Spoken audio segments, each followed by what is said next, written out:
Welcome to Kenwood, my home course at the Kenwood Trails Middle School. So we're just going to do a quick round. Hole 1, 274-foot straight shot, pretty simple.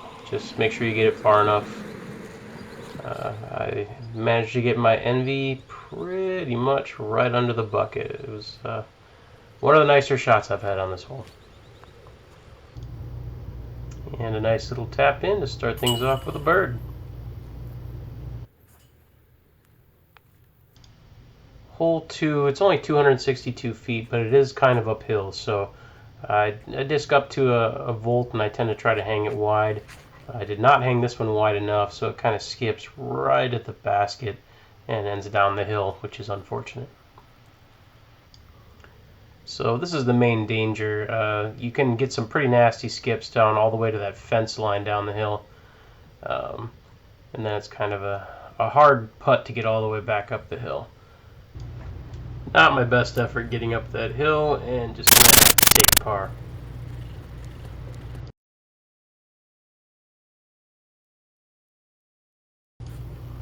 Alright, hole 3 is just a little 271 straight down this gap and then off to the right. It goes downhill at the end as well.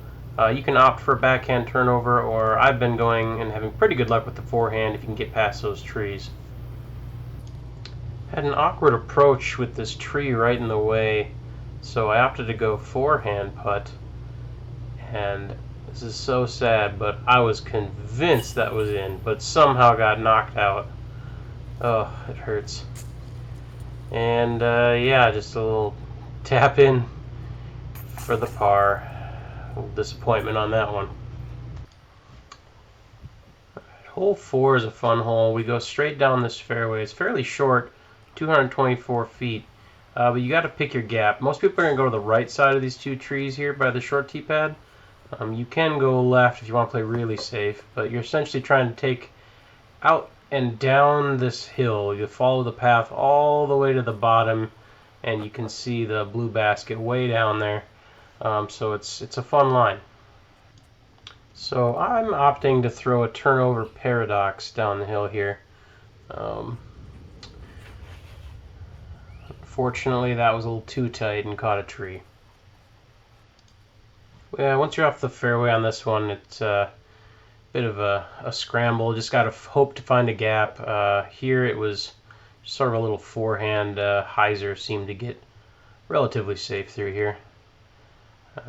And put it right down in range for a par.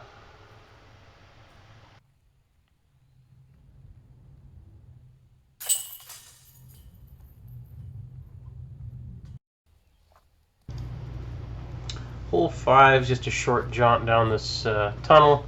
It can be challenging getting through the tunnel, but as long as you keep it straight and maybe finishing a little right, it's usually not too bad. Just a gentle putter shot. Had a pretty decent run at it. Left me with a decent short putt, which I converted into a birdie.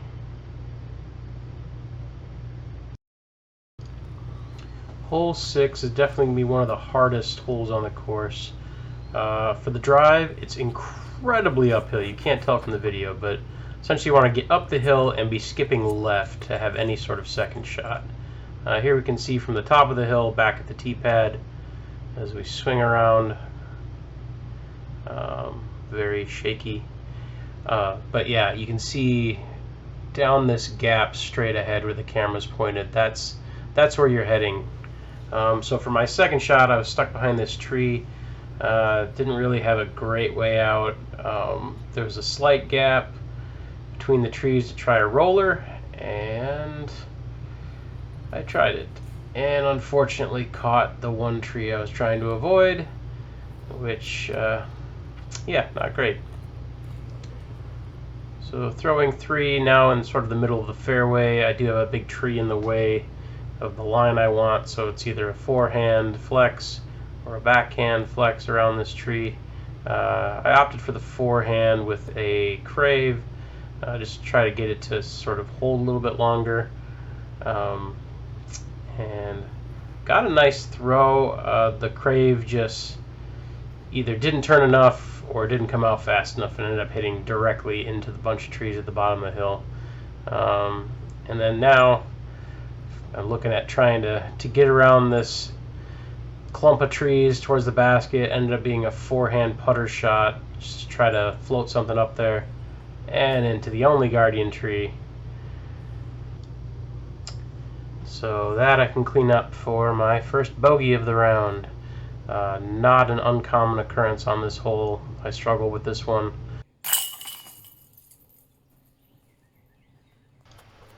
Okay, hole 7. Another par 4. This one's a little bit easier. Basically off the tee, you're just trying to get something straight and just down to the corner where it's going to bend to the right. So usually that's just a putter shot for me.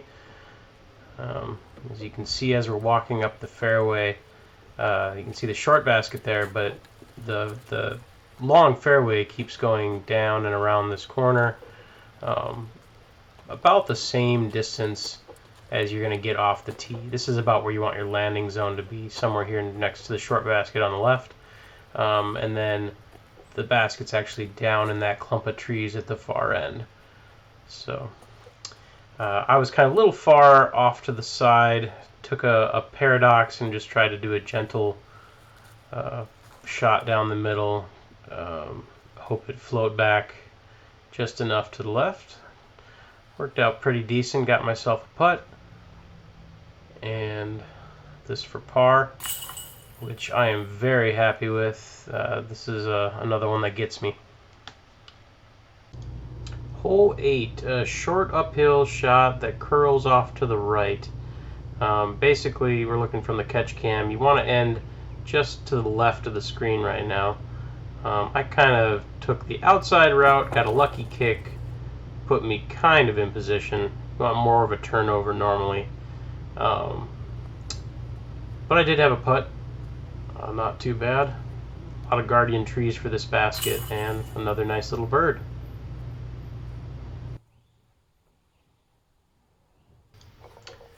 Hole 9, also known as the snowman hole, just due to the number of 8s I've seen taken on it. The drive's not too bad, other than it's a super tight tunnel. Basically just throwing your putter or something about 200 or so feet straight down the tunnel, hoping to get to the elbow where it hangs right almost 90 degrees. You can see I ended up, I'm at the elbow here, the tee pad's off to the right, and now we've taken a right-hand turn and we're shooting down. You can see the short basket down there. It's up and over that hill and down is where you'll find the long basket. I missed the fairway and decided to go to the left side through the woods. Unfortunate. But still not the worst I've seen. So from here off in the woods, not much else you can do other than just try to pitch up. Little forehand putter shot. Caught one of the guardian trees. That's fine as long as it stays. That green is sloping downhill to the left pretty badly, so rollaways can get nasty. So I'm going to be tapping in a par here, which I am very happy with. It's not often that I get myself a 4 on this hole.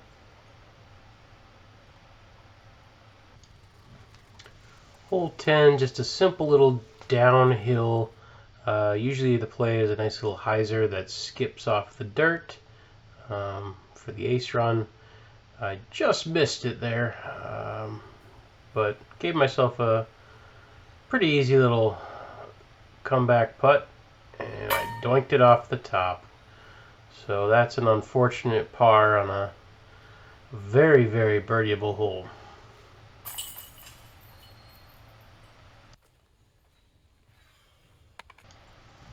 Hole 11, short, but it is a par 4. First shot, you're trying to get up this steep hill. There's a Mando on the right-hand side that you're just trying to stay to the left of. Basically, the fairway is going to shoot 90 degrees to the right. As we're going to see, we're walking up the hill. You can see the Mando there on the right-hand side. It is a very steep hill. But once you get up here, if your drive can land somewhere up around here, you can see the uplink I threw up off to the left. And then you just hang a right and sort of curls down and around and tucked in the corner back there. We'll see the basket just hiding So usually it's just a nice little forehand upshot from there. So I took out my my neutron soft envy and just pitched it around the corner. Makes for a pretty easy tap in. This is a pretty easy bird. It's very short. As long as you get off the tee, you're pretty much guaranteed a bird. Hole 12 is this short tunnel. Finishes left. Basically, you just want a straight to fade shot. I threw a Prism Envy. It started a little too far left and didn't stay straight long enough, so I cut the corner a little tight. Ended up in the woods here on the left. Just a couple more feet, and I'd have been up there by the basket. So a little putter forehand. Not a great forehand, but in range for a simple par putt.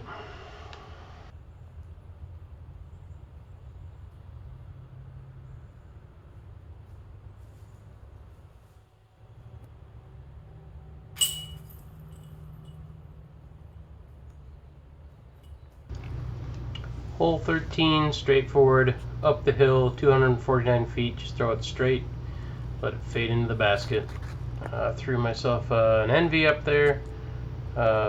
Perfect distance, just finished a little further left than I'd like. But I had a nice putt. And cashed another bird.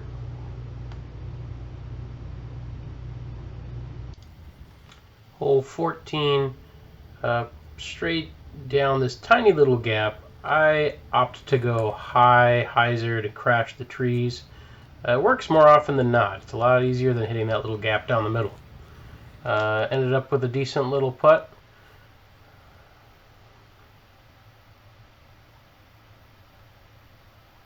And another bird. Hole 15 is another par 4, a little bit longer one. You just got to shoot out this tunnel. You want to stay either straight or right, and you're going back into the woods way down there. There's a gap into the woods again. There's some really bad woods on the left if you hyzer out early, so you don't want to do that. So I made my crave all the way down into the gap, just trying to figure out how to get up to the basket. This is an eagle look, but I'm just going to lay it in there for the easy bird. It's a pretty soft 4, so go ahead and take that easy bird. And a simple little putt.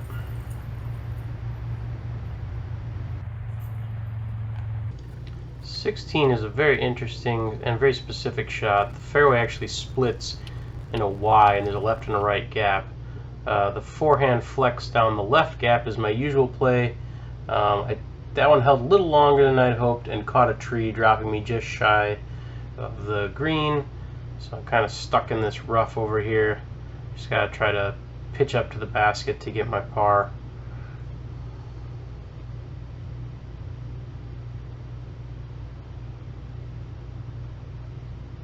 Oh, and that was so close, just splashing off the chains.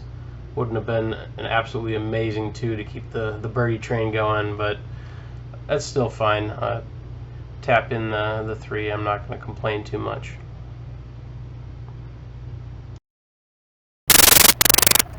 '17. This is the sort of the only hole where you can just open up and rip on something. It's very uphill for the drive, but just throw it as hard as you can.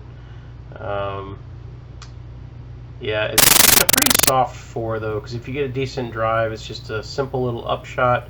There's a slope right where the basket is. It slopes downhill and can make for some pretty nasty skips if you come in too fast. But I just sort of laid it up in the circle there near the top and take the easy bird. Hole 18, last hole. It's kind of a strange one. Sorry about the phone vibrating. I was getting a call. Goes straight out, and then at the edge of where you can see the hill drops off like a cliff, and the basket's down at the bottom of that. So my drive landed a little right of the basket in the woods over there, but the camera's up sort of on the middle of the hill going down towards the basket. So from where I was at, just kind of pitch out and didn't really have much of an angle. And and then just tap in the easy par and finish out the round.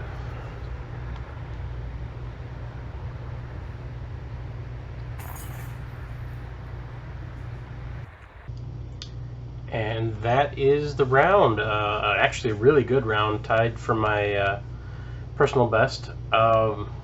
Everything was just working today. The drives were working, the putts were on. Only one blemish on the card. That's unheard of. Usually 6, 7, 9, and 15 usually do a number on me. So yeah, it was nice to get a good one on film. Hopefully you enjoyed that, and if you're in the area, I hope you check it out. It's a great course, very scoreable, lots of fun lines and interesting holes. So if you want to catch more content like this, feel free to subscribe. I'll probably try to do a couple more videos soon. I want to do some reviews, so watch out for those, and otherwise I'll catch you in the next one.